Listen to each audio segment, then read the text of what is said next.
بسم الله الرحمن الرحیم. دوستان عزیز و همیشه همراه، السلام علیکم و رحمت الله و برکاته.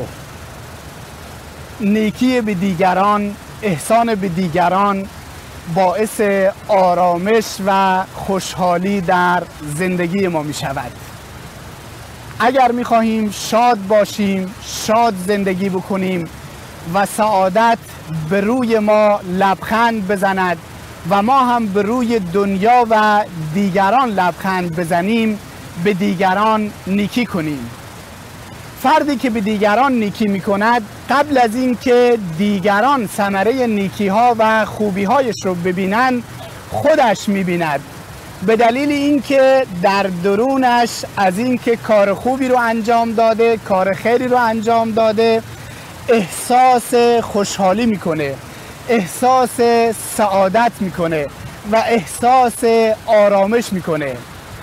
فردی که نیکی میکنه، نیکوکار مانند عطر فروشی است که از بوی خوش عطر هم فروشنده و هم خریدار و هم اطرافیان استفاده میکنن. پس برای اینکه احساس سعادت بکنیم و احساس خوشحالی بکنیم، به دیگران نیکی بکنیم. اونجایی که مصیبتی پیش می آید، اونجایی که گرفتار میشیم، اونجایی که دچار درد، رنج و اندوهی میشیم، به دیگران نیکی بکنیم، صدقه بدهیم، کار خیری برای دیگران انجام بدهیم، درمانده ای رو یاری بکنیم، شکست خورده ای رو راه رو برایش باز بکنیم. همه اینها باعث می شوند تا اینکه خود ما در درون خودمون احساس خوشحالی بکنیم. توجه بفرمایید، زنی بدکاره و فاحشه سگ تشنه ای رو می بیند، مقداری آب به سگ تشنه می دهد. خداوند متعال به خاطر این کار او را وارد بهشتی می کند که پهنایش به اندازه آسمان ها و زمین است. پس نیکی کردن هم در دنیا باعث سعادت میشه و هم در آخرت باعث سعادت میشه و این هست که ما نیکی بکنیم که این نیکی باعث رضایت و خوشنودی خود ما هم میشود.